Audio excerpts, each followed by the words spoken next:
Chapter 24. The weeks passed. Martin ran out of money, and publishers' checks were far away as ever. All his important manuscripts had come back and been started out again, and his hack work fared no better. His little kitchen was no longer graced with a variety of foods. Caught in the pinch with a part sack of rice and a few pounds of dried apricots, rice and apricots was his menu 3 times a day for 5 days hand-running. Then he started to realize on his credit. The Portuguese grocer, to whom he had hitherto paid cash, called a halt when Martin's bill reached the magnificent total of $3.85. "Or you see," said the grocer, "you no catcha de work, I losa de mon." And Martin could reply nothing. There was no way of explaining. It was not true business principle to allow credit to a strong-bodied young fellow of the working class who was too lazy to work. "You catcha de job, I let you have more de grub," the grocer assured Martin. "No job, no grub. That de business." And then, to show that it was purely business foresight and not prejudice, "Have de drink on de house. Good friends, just de same." So Martin drank in his easy way, to show that he was good friends with the house, and then went supperless to bed. The fruit store, where Martin had bought his vegetables, was run by an American, whose business principles were so weak that he let Martin run a bill of $5 before stopping his credit. The baker stopped at $2, and the butcher at $4. Martin added his debts, and found that he was possessed of a total credit in all the world of $14.85. He was up with his typewriter rent, but he estimated that he could get 2 months' credit on that, which would be $8. When that occurred, he would have exhausted all possible credit. The last purchase from the fruit store had been a sack of potatoes, and for a week he had potatoes, and nothing but potatoes, 3 times a day. An occasional dinner at Ruth's helped to keep strength in his body, though he found it tantalizing enough to refuse further helping when his appetite was raging at sight of so much food spread before it. Now and again, though afflicted with secret shame, he dropped in at his sister's at mealtime and ate as much as he dared, more than he dared at the Morse table. Day by day he worked on, and day by day the postman delivered to him rejected manuscripts. He had no money for stamps, so the manuscripts accumulated in a heap under the table. Came a day when for 40 hours he had not tasted food. He could not hope for a meal at Ruth's, for she was away at San Rafael on a 2 weeks' visit, and for very shame's sake he could not go to his sister's. To cap misfortune, the postman, in his afternoon round, brought him 5 returned manuscripts. Then it was that Martin wore his overcoat down into Oakland and came back without it, but with $5 tinkling in his pocket. He paid $1 each on account to the 4 tradesmen, and in his kitchen fried steak and onions, made coffee, and stewed a large pot of prunes. And, having dined, he sat down at his table desk and completed before midnight an essay which he entitled "The Dignity of Usury." Having typed it out, he flung it under the table, for there had been nothing left from the $5 with which to buy stamps. Later on he pawned his watch, and later his wheel, reducing the amount available for food by putting stamps on all his manuscripts and sending them out. He was disappointed by his hack work. Nobody cared to buy. He compared it with what he found in the newspapers, weeklies, and cheap magazines, and decided that his was better, far better, than the average, yet it would not sell. Then he discovered that most of the newspapers printed a great deal of what was called plate stuff, and he got the address of the association that furnished it. His own work that he sent in was returned, along with a stereotyped slip informing him that the staff supplied all the copy that was needed. In one of the great juvenile periodicals he noted whole columns of incident and anecdote. Here was a chance. His paragraphs were returned, and though he tried repeatedly, he never succeeded in placing one. Later on, when it no longer mattered, he learned that the associate editors and sub-editors augmented their weekly salaries by supplying those paragraphs themselves. The comic weeklies returned his jokes and humorous verse, and the light society verse he wrote for the large magazines found no abiding place. Then there was the newspaper Storiette. He knew that he could write better ones than were published. Managing to obtain the addresses of 2 newspaper syndicates, he deluged them with storiettes. When he had written 20 and failed to place one of them, he ceased. And yet, from day to day, he read storiettes in the dailies and weeklies, scores and scores of storiettes, not one of which would compare with his. In his despondency, he concluded that he had no judgment whatever, that he was hypnotized by what he wrote, and that he was a self-deluded pretender. The inhuman editorial machine ran smoothly as ever.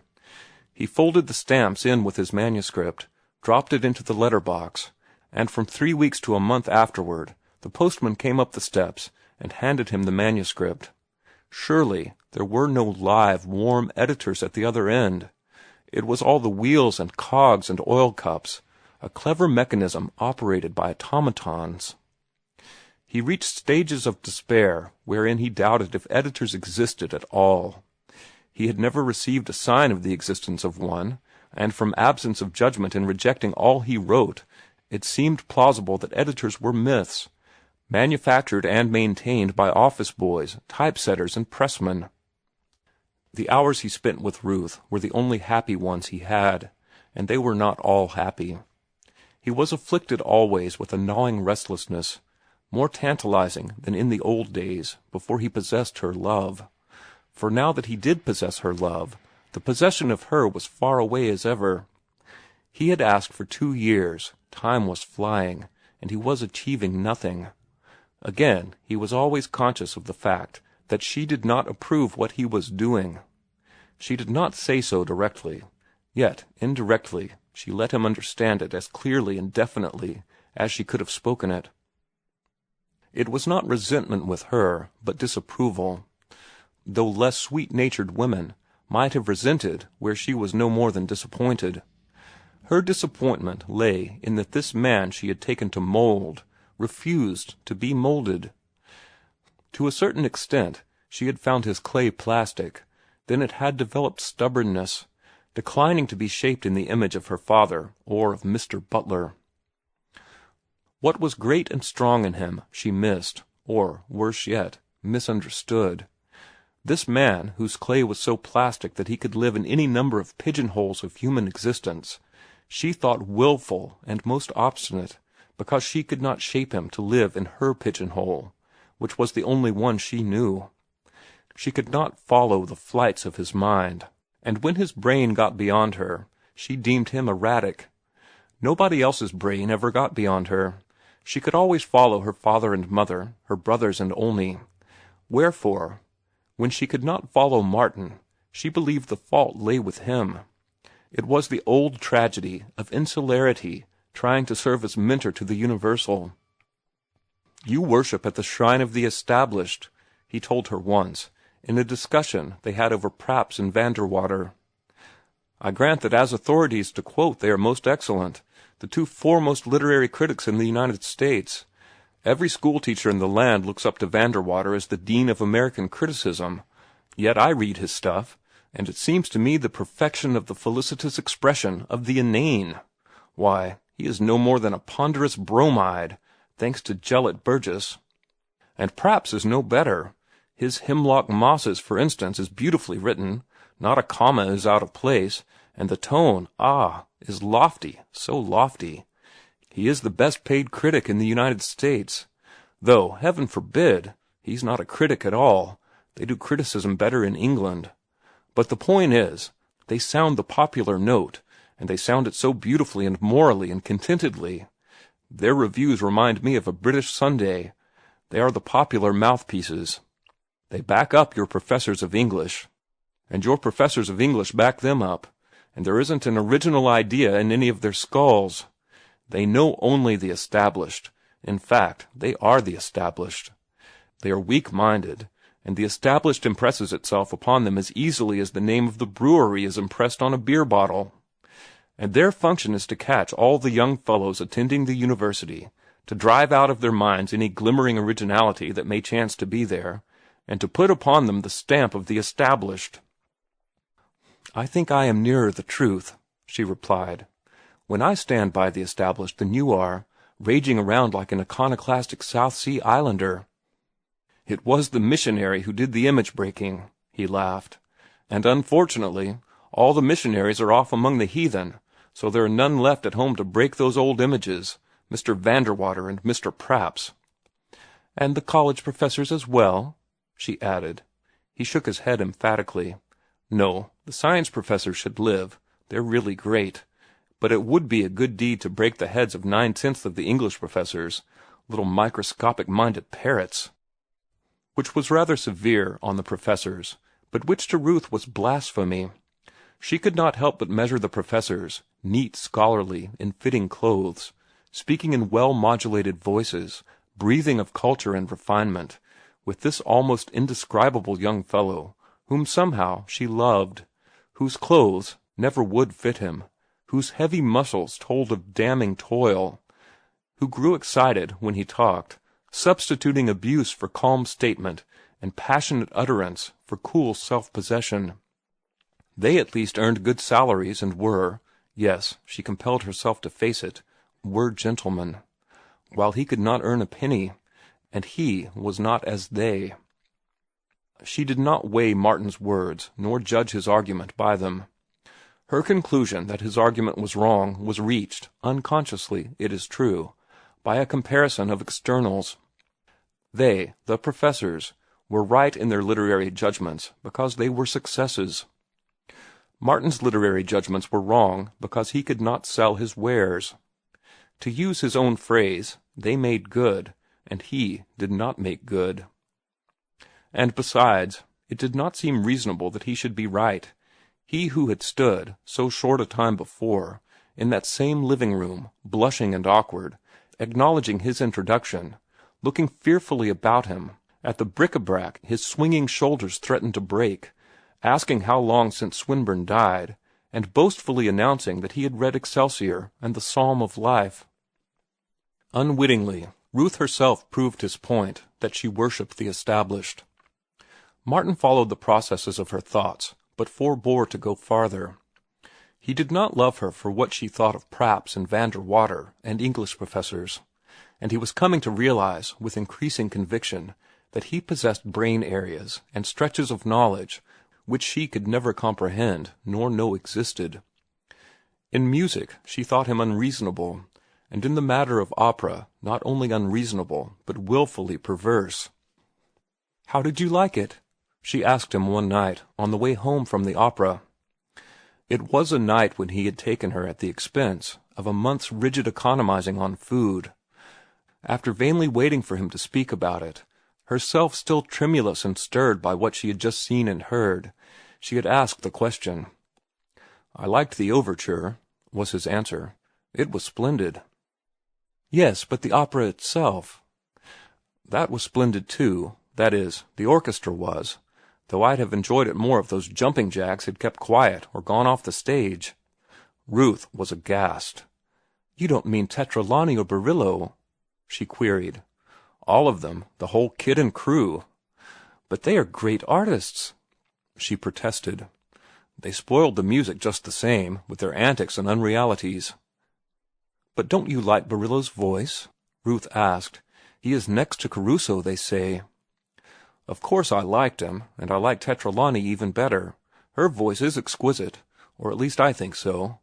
But, Ruth stammered. "I don't know what you mean, then.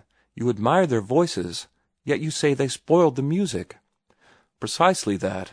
I'd give anything to hear them in concert, and I'd give even a bit more not to hear them when the orchestra is playing. I'm afraid I am a hopeless realist. Great singers are not great actors.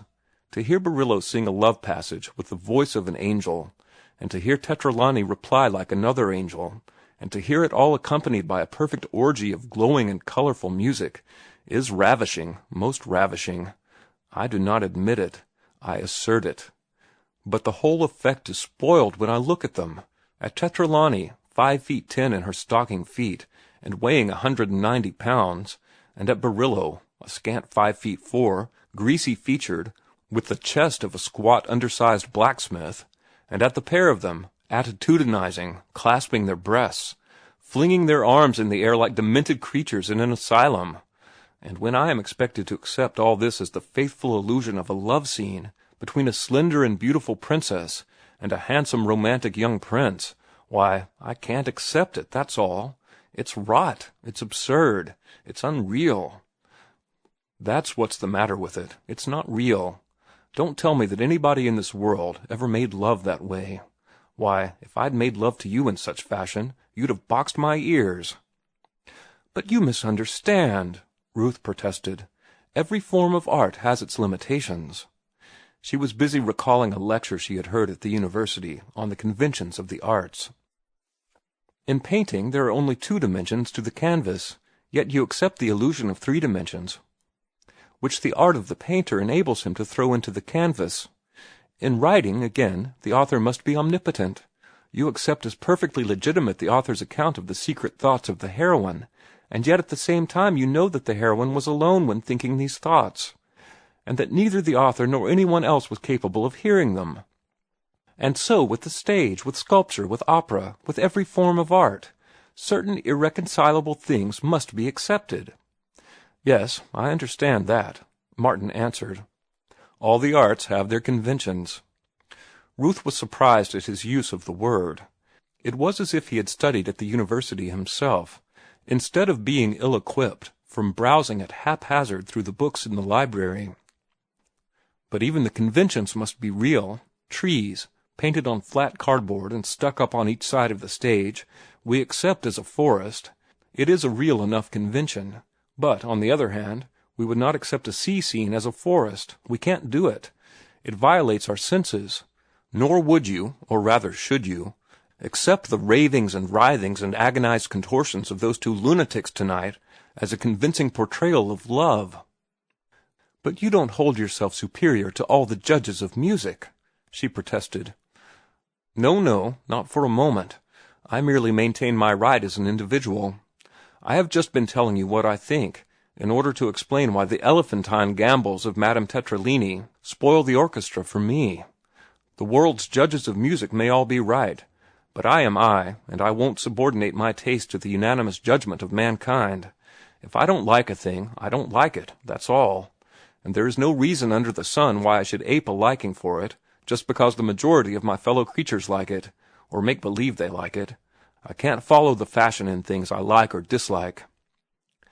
But music, you know, is a matter of training, Ruth argued, and opera is even more a matter of training. May it not be that I am not trained in opera? He dashed in. She nodded. The very thing, he agreed, and I consider I am fortunate in not having been caught when I was young. If I had, I could have wept sentimental tears tonight, and the clownish antics of that precious pair would have but enhanced the beauty of their voices and the beauty of the accompanying orchestra. You are right. It's mostly a matter of training, and I am too old now. I must have the real thing or nothing. An illusion that won't convince me is a palpable lie, and that's what grand opera is to me when little Barillo throws a fit, clutches mighty Tetralini in his arms, also in a fit, and tells her how passionately he adores her. Again, Ruth measured his thoughts by comparison of externals, and in accordance with her belief in the established. Who was he that he should be right and all the cultured world wrong?